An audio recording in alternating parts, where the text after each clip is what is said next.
Welcome to the Soulmate Twin Flame reading for the week of February 26th. Here we will take a look at different groups of soulmates and see how far along they are in their journey, what's going on between the two of them.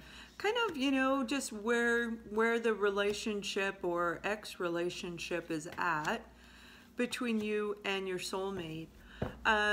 We'll start off with this one, and then I will do an extended version showing other soulmate journeys in different time frames on the Vimeo side.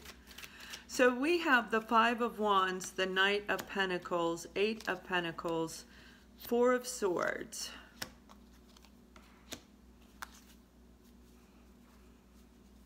Okay.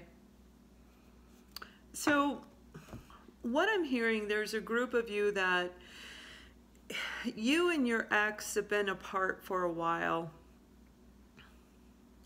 Your partner, your soulmate, was actually, there was a lot of conflict between the two of you. Nothing ever seemed to make sense on both ends. It was hit and miss all the time, battling, arguing. And you are the one who said, you know what, that's it. I'm not going to do this anymore.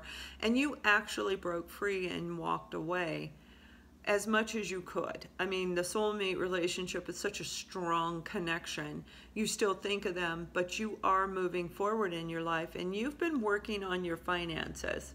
You've been working very, very diligently to actually create a really beautiful foundation for your home life, to create the abundant, happy home, happy life, feeling good about you. And what I'm hearing is your partner has actually been doing the same thing. You may be thinking they're with someone else, but they're not. They're actually throwing themselves into their work as well. And they think of you as much as you think of them. Soulmates mirror each other. So if you're going through a time of confusion, they also are going through a time of confusion. There can be a little bit of a difference in time delay, but for this group, which is 4 to 8 month period of time frame, 4 to 8 months since the time you met them until today, until the time you look at this video, you were listening to your inner compass. You were listening to the wisdom within. Everything that you've learned, because you've been researching it. So you finally said, that's it, I'm not doing it. I am going to work on my finances. And you may have been actually blessed with an opportunity. This could be a business, this could be a hobby, something that the divine has put into your world to keep you focused on healing you and moving forward. You see, the soulmates come together. It's an amazing connection.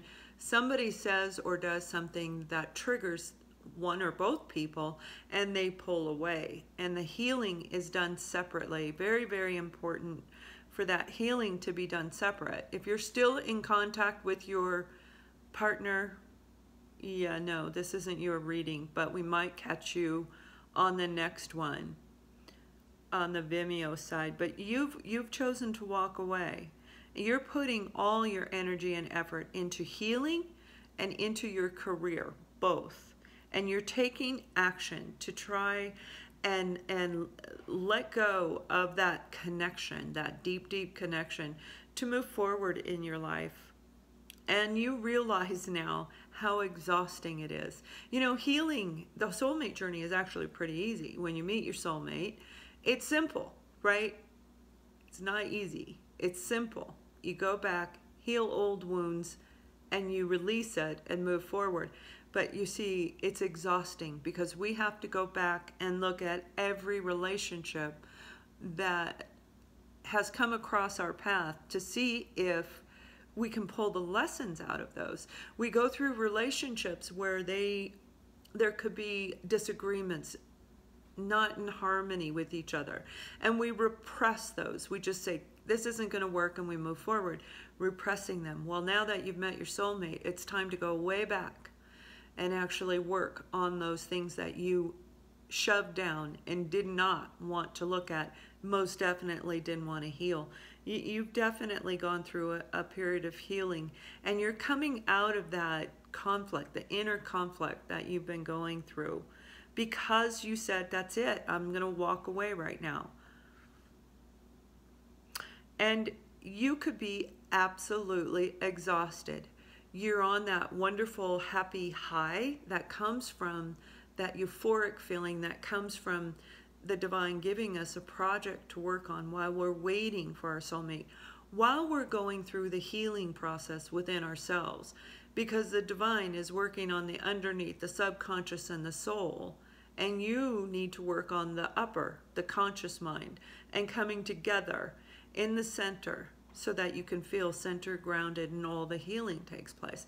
So you've been doing this work and you are definitely exhausted. Four of Swords is all about meditation, letting go of the stresses and the worries of this relationship, of all relationships. And you're definitely going to let go of all the wounding that took place in your life.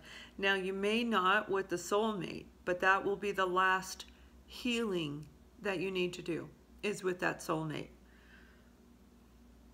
Yeah, you really are doing a fabulous job of healing. And what they're showing me is your soulmate has also been throwing themselves into their work, but they're not doing the healing, not like you are. You applied yourself to that healing. So it's work, healing, project, work, healing, project. And they haven't. So they need to definitely take action in their life. So what we're going to do now is I will add on a couple of additional cards onto this reading just to see where it's going. And then we will look at a couple of other different soulmate journeys, and hopefully in a different time span, and see what's going on within that journey. This one looks like you've done the healing and you're in the period of resting, letting go of all the negativity, letting go of all that's been holding you back in your life. So if you'd like to click the link below, it'll shoot you over to Vimeo. Please scroll all the way down to the bottom and select the date that you're looking for. I will see you on the other side.